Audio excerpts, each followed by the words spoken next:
everybody. Today we're going to be doing a little tutorial on how to pressure can.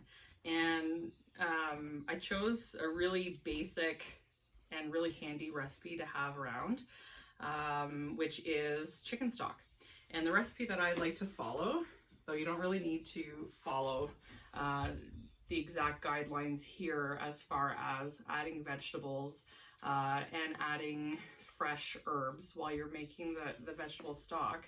I'm using the Bernardin Complete Book of Home Preserving. As you can see by the very tattered pages and many post-it notes, this is my go-to guide for safe canning. I've made many recipes, and this is just one of the basics I want to show you today. So we're going to get started. What I did to make my stock, I actually purchased something that, you know, modern day families do a lot. I purchased a couple rotisserie chickens from the grocery store. So in a pinch, makes for a really economical meal stretching option. So I took the 2 chickens, I took the meat off of the bones, I shredded them up, and I processed them. I put them in our food saver bags, put them in the freezer with specific portions for things we like to make, such as sandwiches and quesadillas and soups and all that good stuff. So that's preserved in the freezer for later use. And I took all of the bones and I made this stock. I used my Instant Pot to make a stock of this size. If you're not doing a huge batch, it's very easy to just go ahead, throw those bones, follow this recipe, which calls for 1 chicken, 1 whole chicken. So I just use go ahead and use the bones. 16 cups of water, 2 stalks of celery, a couple of medium onions that have been quartered. You can go ahead and throw some black peppercorns in there as well. Bay leaves. I threw a carrot also in there just because. Makes a great flavor. It's sort of that mirepoix flavor with the celery, your carrot, and your onions. And also a bit of salt. Now that's obviously optional. I don't add salt when I'm using a rotisserie chicken because there tends to be a lot of seasoning already on it. So you're not able to really see, but I've got the stock here. I've actually drained the stock into the bowl. I've let it cool as the recipe calls for. I skimmed the top, so you don't want too much fat content in your stock because it can actually mess up your seal on your jars. So that's sort of important. So once you've got your stock ready to go, canning is very easy. So I'm going to take my stock, I'm going to place it in my Instant Pot. And basically what you need to do, I've already heated it up slightly just to sort of shorten our time for the sake of video. I'm using this, but you can definitely use just a pot on your stove to go ahead and reheat that to a boil is what you need to do. So I'm going to turn it onto the saute setting and go ahead and leave it on the normal setting, and that's going to get to a boil. And while I'm doing that, I'm going to make sure I have everything I need to get canning. So most important part, you have a safe tested recipe. Number 1, especially when you're dealing with a low acid recipe, there is some health risks associated with canning, and so you have to be really careful. And one way to prevent a lot of the problems that are possible with home canning is starting with a safe tested recipe. So Ball and Bernardin and the National Center for Home Food Preservation are your 2 top sources for safe tested recipes. So you want to go with that, definitely. I've got my very handy dandy and tried and true canner. It's not a very expensive canner. It's the Presto 23 quart canner. You should be able to purchase this at local hardware stores. Amazon carries them as well for around $100. And you can use this canner to water bath can your high acid recipes, as well as pressure can your low acid recipes. So it's versatile, and really it's the only canner that I use. So highly recommended. There are more expensive options out there like the All-American. You're looking at about triple the price. Of course, you know what? They might be a little bit more durable, but I'm happy with this one. I can't complain. It does the job, and you could probably buy 2 of them and, you know, go a little bit farther. So I've owned this one for about 6 years now. Yeah, about 6 years. And I've changed the seals. I've changed the pressure valve. But other than that, that's just your basic maintenance. So that's that. What I have, this is empty at this time, and I'm going to show you in a moment what we're going to do to get that ready while we're waiting for a stock. You can see here that I have my lids and my rings in this pot of warm water, and I've got that just sort of basically simmering on the stove. I had it, you know, just simmering a little bit. You don't actually need to boil your rings and lids. This is something that was, you know, recommended in the past. At this point, Ball and Bernardin have said the new technology that they have, they can just go ahead, you can heat it up. You're essentially going to be sterilizing everything once you get it in the canner. Okay, so once you process it properly, that's where your, you know, sterilization of your jars, your lids, and your rings are going to come into play. That said, you want everything clean. Okay, you don't want to be dealing with things that could be contaminated. So what I've done was I've pre-washed my jars. I've let them in hot soapy water. I've let them air dry here, and I'm going to leave them there until I'm ready to go ahead and ladle my stock in. So to get my canner ready, what you want to do is you want to add 3 jars of water.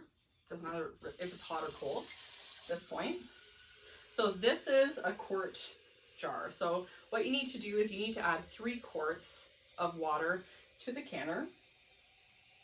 So this is how, you know, things differ from water bath, where you're going to want at least 2 inches above your jar level. What's going to preserve the food in the jars at this point is going to be high pressure steam. Okay, so then you want to get the water to the recommended point in your canner. So if you were looking at my canner, you would see just a little line at the bottom that indicates the 3-quart mark. So if you don't have a quart jar, which if you start canning, you're going to have a ton of quart jars hanging around. But if you don't have one right now, that's fine. Just fill your canner to that bottom line.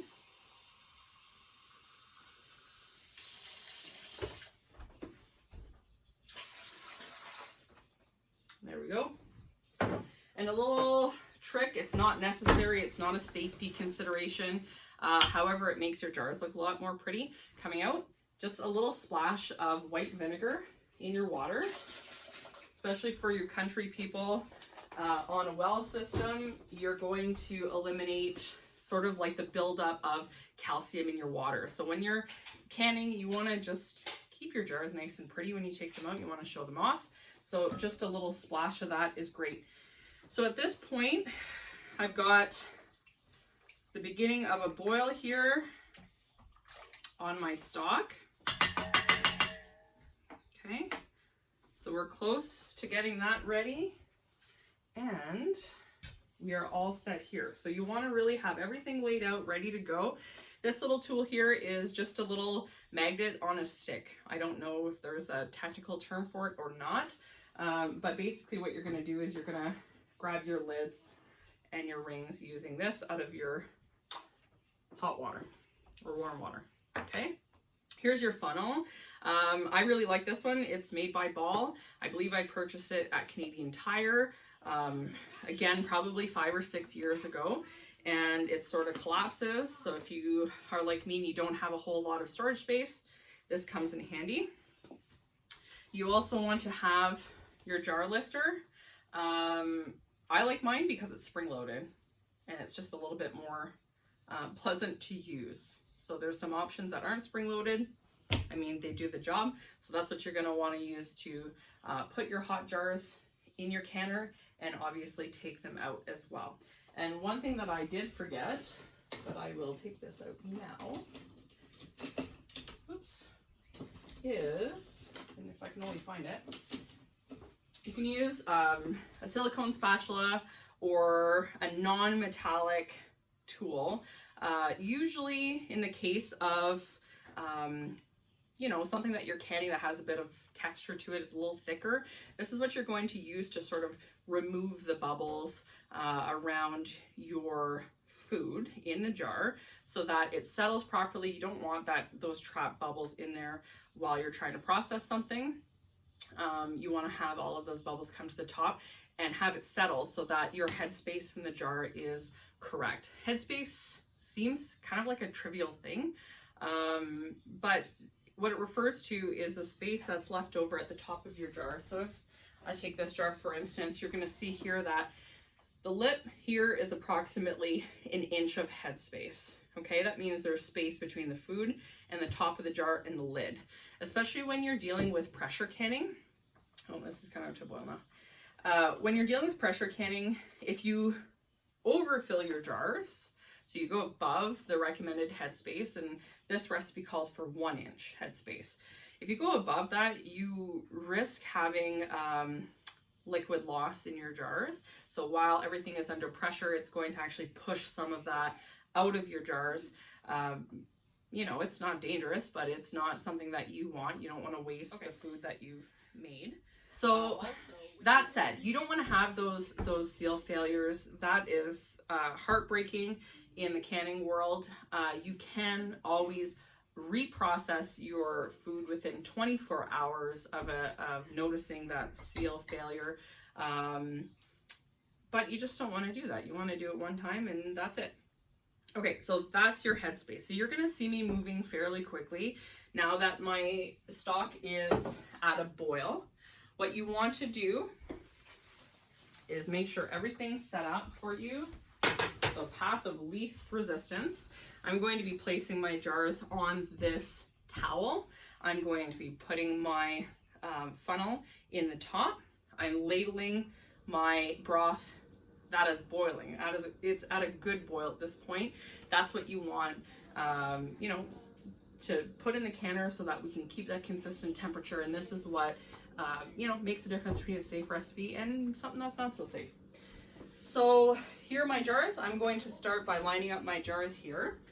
So these are clean jars that have been air dried. And you'll notice that I'm using pint jars. So this is the size of the jar versus a quart jar.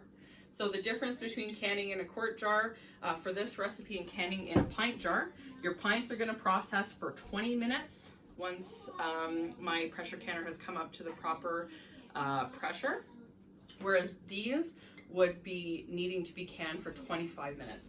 And that's to make sure that you have the proper temperature throughout your jar. So this has to do with the science of density and temperature, and that's where you're getting your safe canning, okay? If you're following these rules, you're good to go, and that's about it. You'll notice I also included a couple of half pint jars, and so these are your 125 ml jars, and the reason why I have these ready to go is I didn't actually measure how much stock I made. You know, you have to account for evaporation and all that good stuff. So I don't know if I can have a, you know, a perfect amount here. And if I only have a little bit left, then I will put it in these jars. Now, pint jars and under, you process for 20 minutes. Okay, so if you're doing a quart jar, you can do some quart jars in here, and let's say 1 quart jar and the rest of them, you know, are 125 ml or 250 ml jars. You need to process the entire batch at 25 minutes. Okay, so you're processing for the largest size jar in your canner to ensure that it's safe. All right, so let's get to work. I'm making sure that I have everything here. I also have a clean cloth that I've dipped in vinegar to cut a little bit of the remaining grease that might be sort of on the top of the jar. So you'll see I'll fill them I'm going to wipe the top of that jar. I'm going to get a lid, put that on to fingertip tight, okay? So you don't have to reef on it. You don't have to really tighten it, over tighten it. You can actually have more issues with liquid loss and things like that. I don't know, you know, that seems to be a thing for a lot of people. Don't worry about putting it on tight. The seal comes from a vacuum action that happens in your canner, so don't worry about it. So fingertip tight, so as much as you can tighten it with your fingertips at a comfortable amount, and then I'm going to place it in our canner and do that as quick as possible. So here we go. I'm gonna move this over. For now, I'm gonna put it on keep warm. We're at a boil. Okay, let's start here. And what's handy about this funnel as well, is if you fill to the bottom of the funnel, that's your 1-inch headspace. So there we have it. And I'm going to move that over to the next one. You'll see that I'm wiping the top of the jar with my cloth. I have my little handy dandy tool. Here's my ring. Here's my lid. I mean, you don't want to sort of touch the inside of the lid if you can help it. Fingertip tight. I grab this and put it in the canner. On to the next one.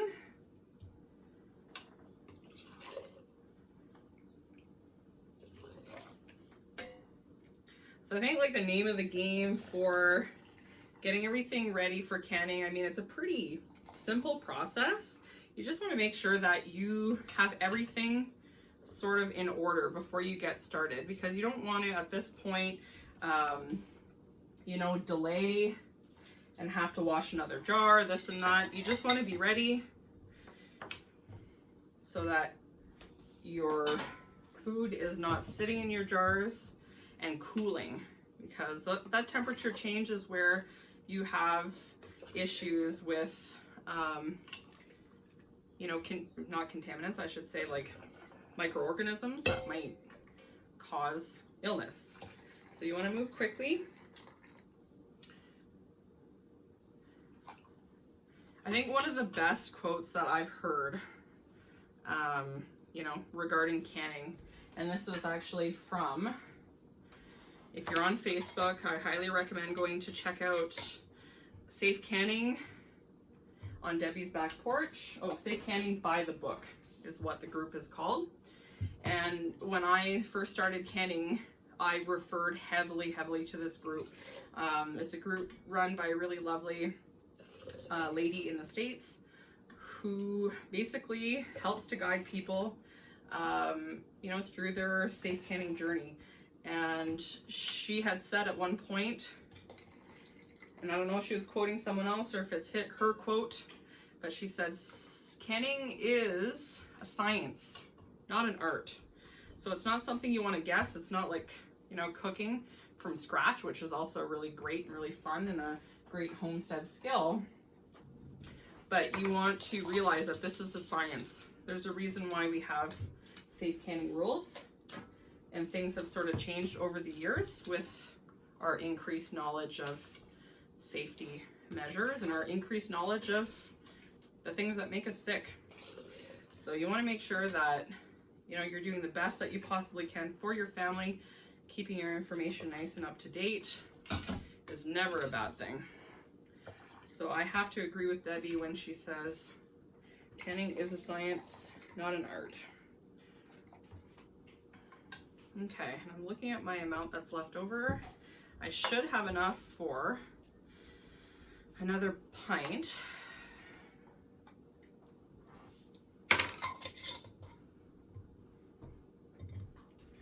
So we're up to 5 pints. And I think what I'll do this time is I might burn my fingers, but I'm going to try to add it like this. There we go.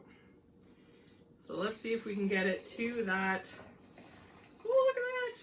We have our 1-inch headspace and a little bit left over, but you know what? I can use that in a recipe today, or we'll see what. I haven't decided what I'm making for dinner yet, so maybe I can add that. All right. So there you go. 2 grocery store rotisserie chickens and a few veggie scraps, and you have 6 pints of beautiful chicken stock. So we want to move quickly here. We have all of our jars in our canner. What I'm going to do at this point, so this is another safety consideration. What you want to do is before you start canning, you want to check over, you know, how your canner is working. Is your seal good? So is it all dried up and cracked, or are we still in good shape? That's important.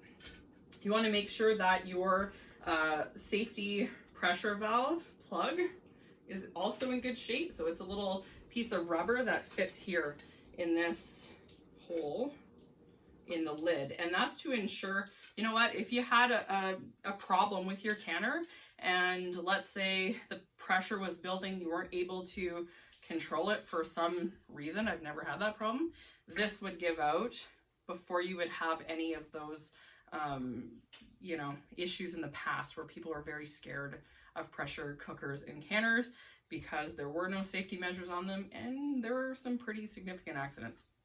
So you want to make sure that's in good shape. Here, this is sort of like the little stack, okay, where you're going to be putting your weight, and you want to actually take a minute and look through it, make sure it's not plugged. So you'll see through this hole, you'll see the light on the other side of the tunnel, okay? And you want to make sure that that's in good shape. So we're good to go, and I'm going to now lock the lid of my canner. I have a flat top stove. Now, there are some issues with warranty being void on some of those stoves if you can on them. I've never had an issue canning on mine. I take the chance, I guess. But you want to make sure that your burner covers the entire bottom of your canner, okay? So you don't want to be canning on a small burner or a burner that's too large for your canner. So you want to get that, I've turned mine on high at this point. And when you're pressure canning, you're basically watching the gauge, okay, to monitor how much pressure is building within your canner, okay? So the first step is basically turning it on, and then you're going to wait for that to come to a boil. Your chicken stock was at a boiling point when you put in your jars. So this is important. Again, it's going to be a lot easier for your canner to come up to a boil quickly. And so, you know, eliminating that risk of potential contamination, right? Or potential issues with something called flat sour, where basically there's some little microorganisms that love hot environments. And in a canner, if you follow the rules, you're going to avoid that. So if you leave your food in you know, that danger zone of temperature for too long, you can develop these issues. So you want to make sure that's, you know, where the temperature needs to be. Once this comes to a boil, you're going to see that steam is going to escape from that stack that I talked about. And you want to have a steady plume of steam going for 10 minutes. So once you see that steam is coming out, you know, at a really good rate, you want to go ahead and turn your timer on. Let that go for 10 minutes. And once that 10 minutes is up, you're going to take your weight, okay? So this is my goodness, there's so much corrosion on this from our well water. This is a 20-pound weight. And basically what that does is you want to make sure that pin is clear. I talked about corrosion, but you want to make sure that pin is nice and clear. This is still good to go. You're going to place that on top of that stack, and what that's going to do is that's going to allow for the pressure to start building. You are going to watch your pressure gauge. It needs to come up to 11 pounds pressure in our area. You want to check your altitude levels. So because you can, you know, have quite a bit of a range there where you might need to have more pressure to properly and safely can your food. So where we're at, it's 11 pounds pressure. There's a little mark on my gauge. I watch for that needle to climb up until it hits that 11 pounds, 11 psi. I go ahead, I start my timer for, in this case, 20 minutes. Okay. What's really important to note is when you're pressure canning, unlike water bath canning, you have to kind of somewhat babysit your canner. You have to make sure that your pressure stays above 11 psi, but also that it doesn't really climb, you know, to great heights. Okay. Then you end up again with some issues with liquid loss and things like that. So I generally like to keep it around 12. That way, you know, it gives me a bit of wiggle room. I keep checking back. So for those 20 minutes, you want to keep it at that level. Okay. And once your 20 minutes are up, what you're going to do, you're going to leave that weight on. You don't want to create, you know, a vacuum situation where you open, you know, your canner and your pressure changes happen really rapidly. So what you want to do is you want to turn off your burner, and I just slide my canner to the side so that it can have a natural pressure release is what they call it. And once you hear, there's a little button on the front. I forgot to tell you, this is another safety feature of the canner. Once there is pressure in the system, that little button pops up. Okay, so that's when you know there's still pressure. You do not want to open this canner or attempt it, which it's pretty hard to do when it's under pressure anyhow. But when that little button comes down, that's your cue. Just wait for another 3 minutes. So set your timer, wait for 3 minutes, open your canner, and have, you know, a tea towel or a cutting board or something ready so that you're not ruining your countertops. And you're going to want to take those jars out nice and straight up. Don't tilt it. You're going to have issues again with your seal. So you want to have that straight up. You place that on your tea towel and you let that come down to pressure. You want to let those jars sit there for 24 hours so that you get that nice vacuum seal. And at that time, you're going to take off your rings. You're going to give it a wash with soapy hot water just to remove any residue that might be on the outside of the jar. And you should store your jars in your pantry without the ring on it.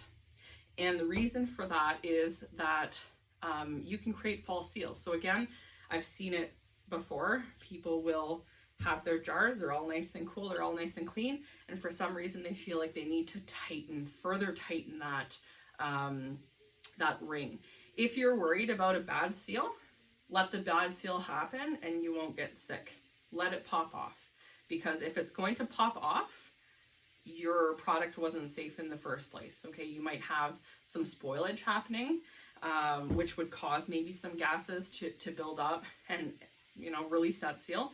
Maybe it's just a mechanical failure of the seal, but the last thing you want to do is have that failure of the seal happen and you artificially stuck that jar lid down by over tightening your ring, creating a false seal and allowing that contamination to sort of fester. A, it can make you have a huge mess in your pantry. B, it's going to make you really sick if you eat that. So no sense doing that, right? So you're going to store it ringless in your pantry. Okay. If you really feel like you need to put a ring on it, just not like this, but put a ring on it. Just put it on really lightly. Don't crank on it. Okay. So just put that nice and light and you will be good to go. Oops, this is still on keep warm. We don't need that. So I can hear my canner start to hiss a little bit, which is a good thing when it comes to canners.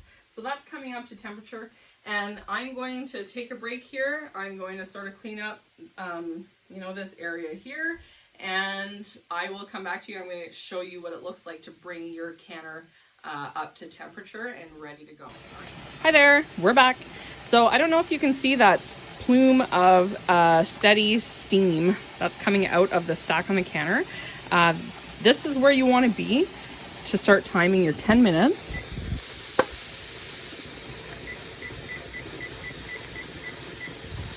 Okay, so 10 minutes where you're going to allow that steam to escape the system. Okay, you can see that there's minimal pressure being built here. So you can see on the dial that it's escaping. So you want everything to sort of come up to that temperature, that desired temperature. And then we're going to put that weight back on in a few moments, and we'll be back in a second. Hey guys, we're back. And as you can see on my timer, it's almost 10 minutes since we've started the timer, and the steam has been escaping from the canner. So once we get to that 10 minutes, I'm going to put that weight on, and we're going to watch that pressure climb. So here we go. We hit our 10 minutes. So you'll see here, I'm going to place this weight on the stack. And if you watch, oops, I'll turn that off. If you watch that pressure gauge, you're already at about 3 psi before we put that weight on. And you're going to see it's going to climb quite quickly.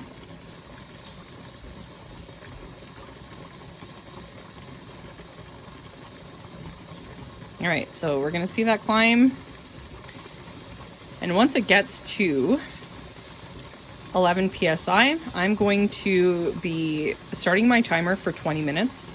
Once again, I'm going to be reducing the heat. So I sort of figured out, with a lot of practice, I figured out that a bit of a sweet spot on my stove top. So I turn it down to medium heat, and I watch my gauge, and if it stays at 11 psi, then I leave it at medium. If I see it starts climbing up a little bit, I bring it down to number 4 on my stove top, and then that sort of stays pretty stable for me. So you might want to just sort of try out, your stove top might be a little bit different, and just keep an eye on it. See, we've hit that 11-pound part, okay, on my gauge. And I'm going to now turn my timer to 20 minutes and start that.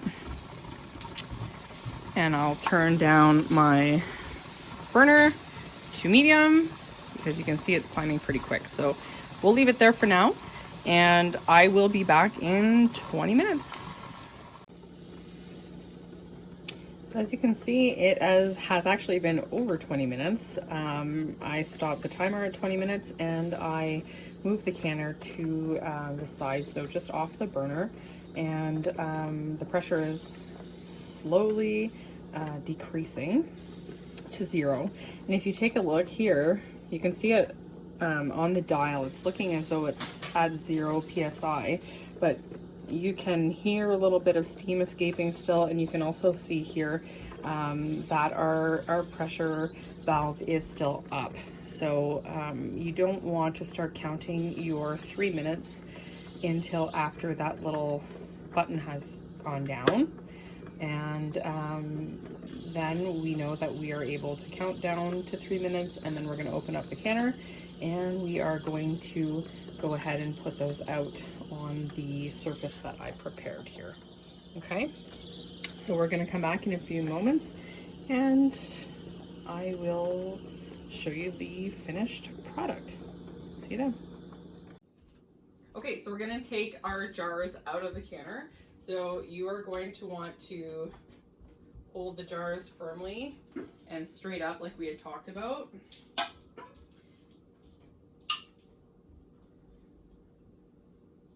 And you want to give them a little bit of space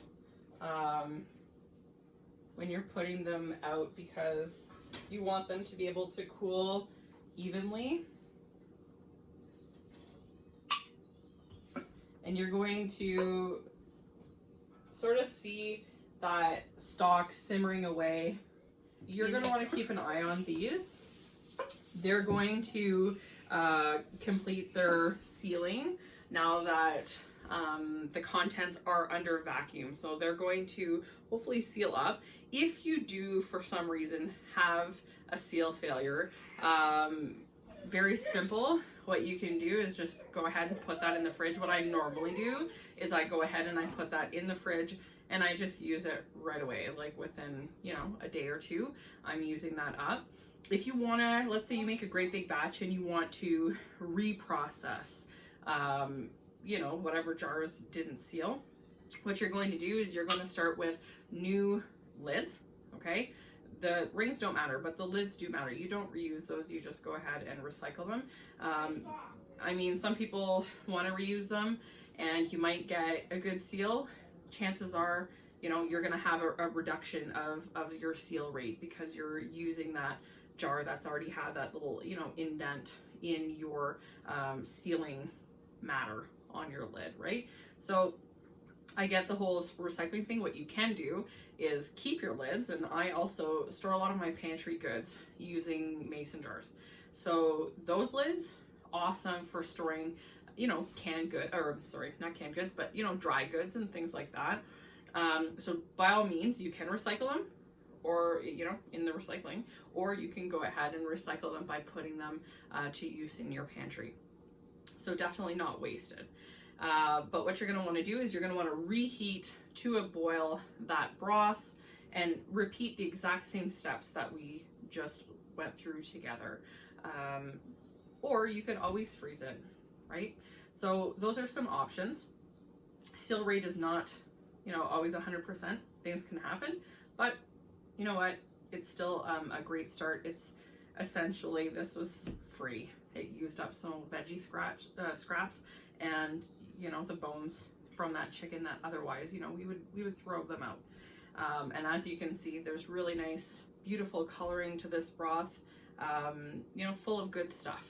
So I hope you enjoyed our little canning tutorial, our safe canning tutorial today, and I welcome any questions you have. If you want to leave a comment or in the comment section, or a question, I would be happy to answer that. All right, well, thank you so much for joining us today on Rootstock Farm,